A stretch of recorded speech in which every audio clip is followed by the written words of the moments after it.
Andy, for as much as we talked about it last year when there was a disconnect on third and long and longer, we're going to talk about it when you've made one of the corrections of the year. I wanted to make sure I had the dime numbers right this week, but to me, I had it at 3 of 8 on passes and 3 runs for like 3 or 4 yards.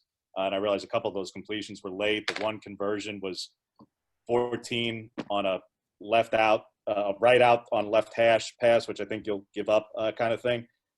I don't want to say surprised. What's your assessment of your unit's the results so far? Because the splits are absurd compared to what you were doing a year ago. Well, I mean, there's been some improvement there, and that's why we worked, with the time we had in the off season, we spent on working on that package and using the personnel we have. And so obviously there's areas we got to continue to grow with it. We didn't execute everything, obviously, great out of it, and we'll continue to grow. The guys are excited about it. They have fun playing it. And so we'll continue to grow and keep sharpening the techniques and the structure of it. And it's been good to us. So we'll keep working with it. Matt Preem, 247 Sports. Your assessment of tackling through 2 games this season, and I guess just what stood out defensively for you against Washington State. Yeah, obviously we got to improve the tackling starting early, and that was an objective going into the game with that type of offense being a spread offense and really quick and shifty players on the perimeter. We knew that was going to be a huge challenge for us, and just obviously we've got to do a better job of planning how we're going to do it in organized drills, and obviously we've got to do a better job of emphasizing it in team periods and how we're getting our finishes on every single play. And making sure that we understand that, Tuesday and Wednesday, that's when we're getting our fits in terms of tackling. And needless to say, everybody in the country, didn't have a lot of opportunities to practice tackling in the offseason. So we've got to make that ground up right now, and we will. The guys are excited to do that. Brian Thorburn, register guard. Andy, I think Noah said the other night that he missed a tackle early, and then Isaac told him just to calm down and take a deep breath. Just how do you approach a player that's that talented but still this young and obviously is going to play a big role for you? There's no question. We got a few of those guys. We got a lot of guys, and whether they're true freshmen or true sophomores out there playing. And so that's where the growth of this whole process, we've got to continue on full speed ahead. And we're going into the 3rd game here, and every single day counts for our growth as individuals, as people, how we learn, our focus in learning. And then obviously the fundamentals on the football field and how we're executing, playing with great eye control and tackling, right? So in open space or confined space, you have to do a great job with your target and making sure that your eyes are tracking a hip and we're working to take the motors. Obviously, we've got to lower our strike zone when we're tackling. We've had a few instances where we'll have guys missing games for tackling too high. And so obviously that would be an emphasis as well in tackling and making sure that our eye control is not, our eye control is where it should be in terms of the target being on the hip and working to take the motors of the ball carrier. Eric Skilpel, 247 Sports. You guys are one of the best teams nationally in forcing turnovers last year. 2 games in, you haven't done that yet. Can you explain that? Is that just the ball's not going your way, or can you guys be a little bit more aggressive in enforcing some of those? Well, it's just year to year, it happens that way. Some years when they come in bunches, and they'll come in bunches. They will. And it starts with, number one, fundamentally and technically. So we're talking about tackling. Good tackling, will cause takeaways. And there were a few instances the other night where we were close to punching some balls out when we were tackling, but putting yourself in position, your body control, having 2 feet underneath your hips when you're tackling and making sure that we're accelerating through those tackles. Our change of direction and making sure that our movements are on point in coverage so that we can break on the ball. All those things come into play when it comes to that stuff. So just sharpening up our fundamentals in terms of our movements and our eye control to put ourselves in position. And obviously it always starts with attacking the quarterback. AJ Jacobs and Rivals. Coach, watching UCLA on Sunday, it looks like they have tons of offensive weapons all over the field. What do you think from them? What do you have to do to contain those guys? There's no question, and they use them in different ways. And and they use the tempo Sunday as well. And so we're going to get a bunch of formations that we're going to have to line up to. We're going to have to again operate in the pre-snap. with urgency, and we got to operate together. We got to play with great eye control once we lock into our keys. And, from there, it's about playing with great fundamentals and playing with urgency to win our one-on-one battles and everyone doing their job.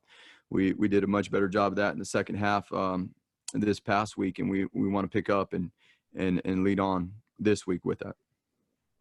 James Crapia. And he wanted to just get your assessment of Jamal's play so far. I know he's one of the defensive players of the week for you guys this past week, but seemed to do well in coverage. Even a couple of the completions were just either high percentage or really low percentage and just happening to be complete. But your impressions of him since he plays arguably the most critical position for you guys? There's no question, James. I mean, he's coming along, and mind you, he's a sophomore. He's a young player that is learning and growing, and his care factor's through the roof. His the way his approach to practice every morning, he's ready to go. He's focused on the task at hand and what he needs to do to grow forward. And that's all we can ask for. And that's all we're asking from all the guys on this team, everybody involved in the program. And so we're excited about the direction he's going, and we're excited to see where he keeps growing. Matt Preem, 247 Sports.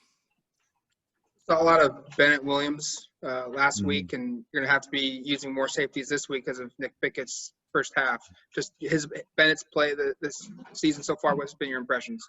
Yeah, Bennett's done an awesome job, and with limited practice time, we're really excited because he was on the shelf for a little while in camp, and so for him to be able to do what he did here in the last couple of weeks, and especially in this last game, stepping up and jumping in there and getting a lot of reps and doing a good job.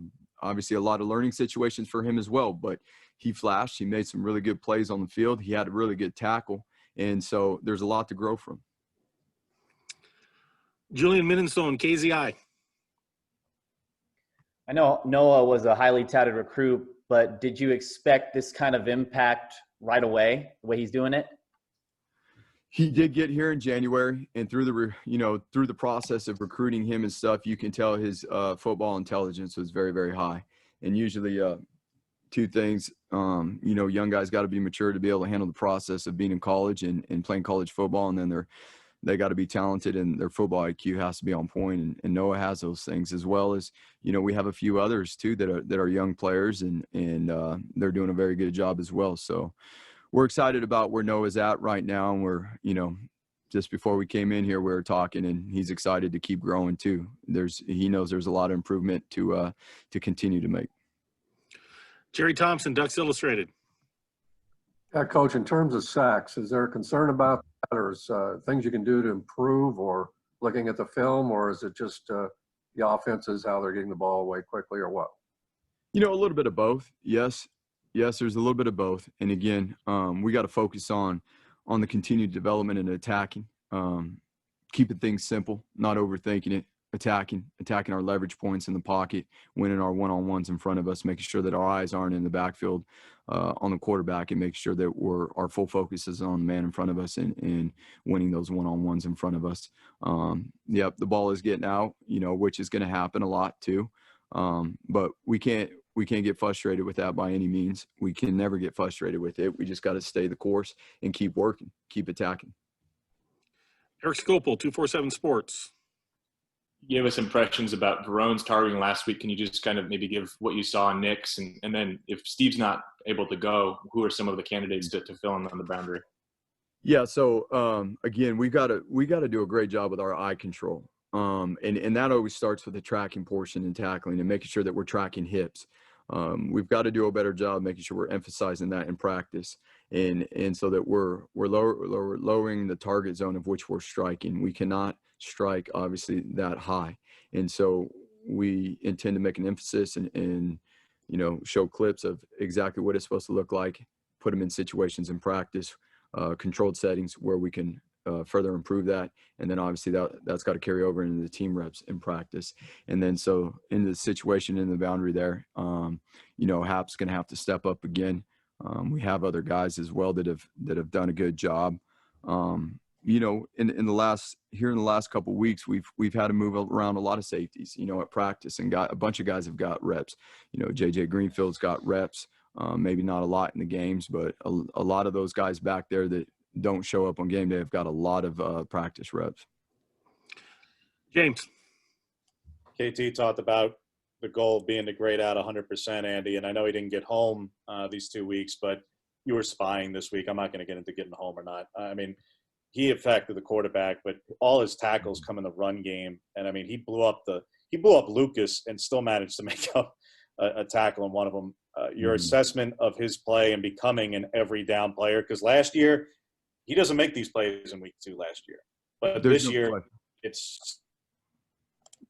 there's no question about it, James. And I that's what it is becoming an every down player, and it's still a work in progress. But the thing that we were excited about for Kayvon is that he made a jump from the first week to this last week in the run game. And he had some tackle for loss situations. There are more out there that, coming back and looking at the film that we can improve on and simplify things and make those next time as well. So he made a huge jump from week 1 to week 2 in the run game. Late in the game, this past game, he had some really, really good pass rushes where he just focused on his get off and attacking on the man in front of him. And when he does that, he is an explosive player now. And so we're going to keep working to simplify things, simplify and clean up fundamentals and technique. And we hope we make another jump this week. Last question here, Matt Preem. Yeah, I'll keep it quick. Popo's return, what does he bring to this defense for you? Popo, we've really missed him last couple of weeks now. Obviously, we've had some depth inside in there. Guys like Christian, Keon, and Dorless have been able to step up, but Popo's a presence in the middle. And so we're going to work as diligently as we can to get Popo back in the mix and get Popo going while still keeping the other guys involved because they've done a really good job. But Popo provides a presence as a player and as a leader. And so we're looking forward to getting him back, and we're very excited about that.